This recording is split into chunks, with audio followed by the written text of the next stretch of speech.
मैले हिजो राति न्यूज मार्फत सुधन गुरुङ माथि जुन हमला गर्न जुन मान्छेहरू खोजिरहेछ नि, तो नेपालको यो कांग्रेस र एमालेका यिनीहरू हमासका टुक्रा हुन्। हमास आतंकी हो यिनीहरू। यदि सुधन गुरुङलाई खोच लाग्यो भने नि, अहिले त हनुमान जस्तो काठमाडौँ एउटा झल्को हनुमानले देखाएछ, पुरा लडाई बाँकी नै छ। होस पुर्याउनुहोस्। अहिले पनि म सुधर्ने मौका दिँदैछु। यो विद्यार्थीहरूमाथि देशमा जहाँ पनि केही हातपात भयो भने नि, यो देश त जलाउने काम तपाईहरु नगर्नुहोस्। के ठान्नु भएको छ तपाईहरु? तपाईहरुको राज हो? जे गर्न पाइदैन यहाँ। अब लाज लाग्दैन? 46 सालदेखि लुटेर अझ पनि पुगेन। म गम्भीर सहनी पूर्व परिवारदार तपाईले म सम्झाउँदैछु। म नेपाल सरकारको AK-47 हथियार हो। नेपाल सरकारको यस कारणले हाम्रै देशको बाबु नानीहरू महिलाको सुरक्षा भएन भने नि, अब त गार्जियन आउँछ नि फेरि। अब त रोडमा तपाईको लागि खोज्दै बाबु र छोरा सबै उड्लिन्छ। आमा त्यसको पनि उड्लिन्छ। एउटा महिलाको पछाडि तपाईहरु लाग्ने लाज लाग्दैन? जल्छ याद राख्नुहोस्। अब त ठान्नु भयो होला नि कि चुनाव यो केही पनि हुँदैन। केही दिनमै महिलाको जनसंख्याको आधारमा आमाले आरक्षण दिनुहुन्छ। त्यस पछाडि लडाई चुनाव हुन्छ नि। 10-15 वर्ष महिलाले चलाउँछ देश। आफ्नै चेली बेटीको मान सम्मान नगर्ने, इज्जत नगर्ने, लाज लाग्दैन? खबरदार। यो भन्दा अगाडि एक कदम केही भयो भने नि, देशको कुनै युवालाई यो गम्भीर सहनी अगाडि बढ्छ नि। अभिभावकको रूपमा कमान गर्छ गम्भीर सहनीले। उनीहरूलाई, आफ्नो छोरालाई, आफ्नो दिदीलाई, आफ्नो बहिनीलाई म गर्छु।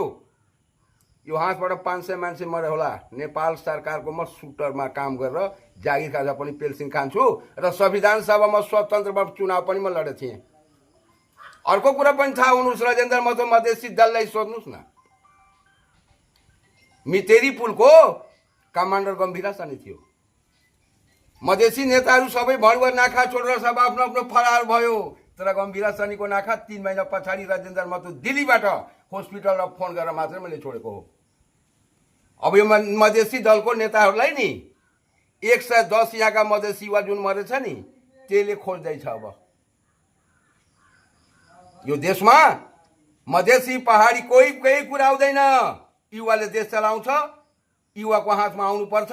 युवाले अब कन्ट्रोल गरिसकेको छ। त्यसमा अलिकता बाधा भयो भने त यहाँ त अब त यहाँको हमासको नाति छोरालाई खोज्ने पनि काम हुन्छ। हमासहरूलाई यो नेपाल आतंकवादीको अड्डा बनेको छ। विश्वमा आतंकवादको अड्डा बनेछ।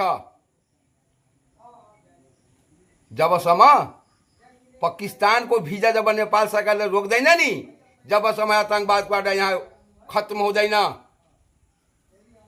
अस्ति पशुपतिमा कुन हुल गए थियो? पशुपति छोड्कर त्यो पनि फोटो निकाल्नु पर्छ। त्यो चेहरा म हेर्न चाहन्छु र पूरा संसारको मान्छेले हेर्न चाहन्छ यो पशुपतिलाई भड्काउने र उडाउने यो कुन दशा थियो? नेताको घर नतुडेर अनि पशुपति तोड्न गयो। त्यो कुन ग्रुप हो?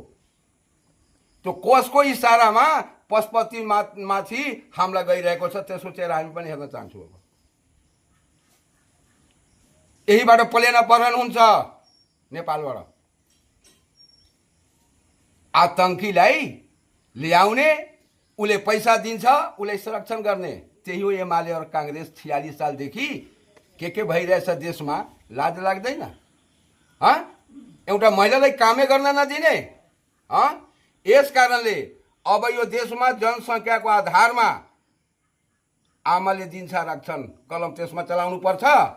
अनि जाऊ न जब भाँडासाँडा मजा घरमा खाना बनाऊ। तिमी सकेनौ नि बहुमतको कदर नगर्ने। गर्नुपर्छ। जनसङ्ख्याको आधारमा आरक्षण महिलाले पाउँछ। नेपालभरिको आमा दिदी बहिनी सबै महिला जागरुक हुनुहोस्, अधिकार लिनुहोस्, देश चलाउनुहोस्। त्यसको पछाडि हामी छौँ। तपाईँको पछाडि हामी छ, म छु। यस कारणले सुधनजीलाई 77 जिल्लामा फोन गरेर कसरी कमिटी बनाउनुपर्छ, कसरी महाशक्तिको रूपमा आउनुपर्छ त्यो काम गर्नुहोस्। र बालेन शाहजीलाई पनि म भन्दैछु, सुधनलाई सक्दो सुरक्षाको सरकारले व्यवस्था मिलाउनुपर्छ। यसमा केही अब भयो भने नि यो पुरा अब त देश जलाउने काम नगर्नुहोस्।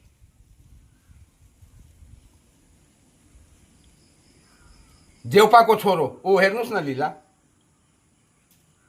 आमा बाबु प्रधानमन्त्री, आमा ऊ नागरिक बनाएर पठाइसक्यो भुटानी, ओ अमेरिका।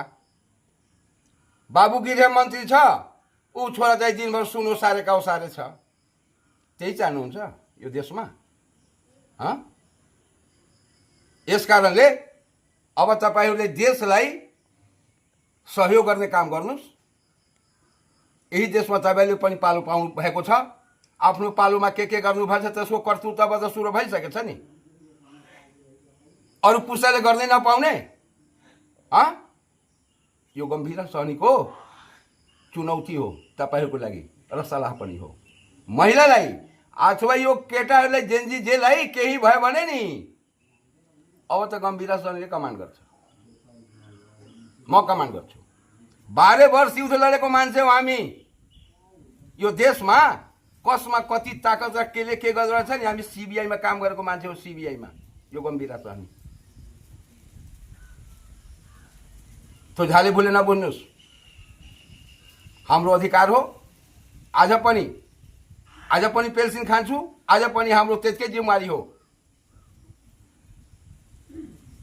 देशमा केही पर्यो हामी उब्छौँ र हामी लड्छौँ देशको लागि। यस कारणले